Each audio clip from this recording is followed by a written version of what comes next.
नमस्कार मित्रांनो, आज आपण थंडाई तयार करण्याची सोपी रेसिपी पाहणार आहोत। यूपी आणि राजस्थानमधील काही भागात हे पारंपरिक पेय अतिशय लोकप्रिय आहे। मुख्यतः होळी सणादरम्यान हे पेय तयार केले जाते। शरीराला थंड आणि ऊर्जावान ठेवण्यासाठीही हे पेय तयार केले जाऊ शकते। या पेयामध्ये तुम्ही तुमच्या आवडत्या ड्रायफ्रुट्सचा समावेश करू शकता। यात काळी मिरी घातल्यास पेयाची चव अधिक चविष्ट होते। हे पेय तुम्ही वेलकम ड्रिंक म्हणूनही सर्व करू शकता। चला जाणून घेऊया पौष्टिक आणि स्वादिष्ट थंडाई तयार करण्याची सोपी पद्धत। एका बाउलमध्ये बदाम, काजू, पिस्ता, बडीशेप, सुकवलेल्या गुलाबाच्या पाकळ्या, खसखस, काळी मिरी, खरबुजाच्या बिया आणि हिरव्या वेलच्या घ्या।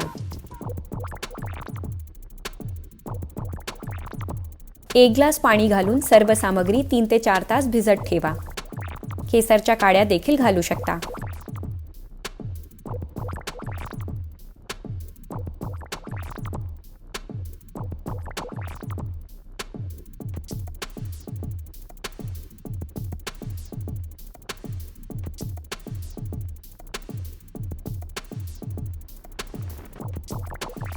सर्व सामग्री नीट भिजल्यानंतर मिक्सर जारमध्ये घ्या।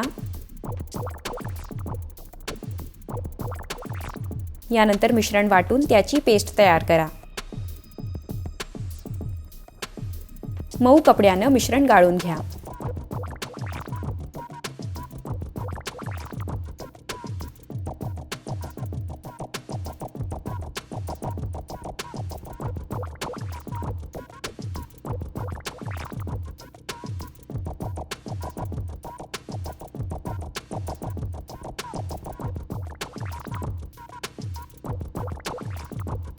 भांड्यात साखर घ्यावी।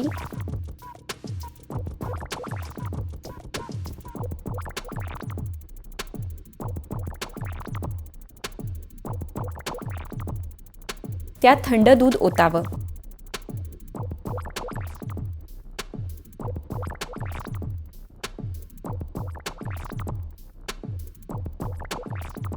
यानंतर तयार केलेलं मिश्रण मिक्स करा।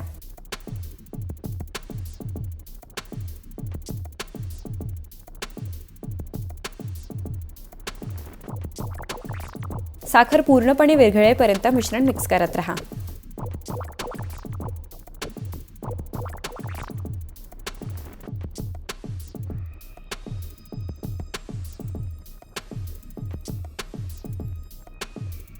टेस्टी आणि हेल्दी थंडाई तयार आहे।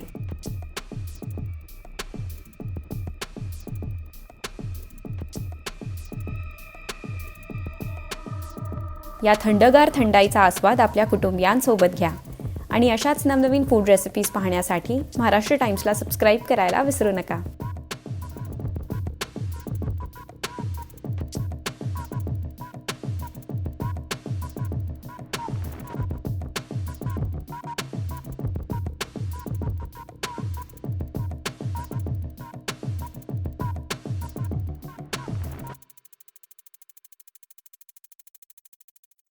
महाराष्ट्र टाइम्सला लाईक आणि सबस्क्राइब करायला विसरू नका।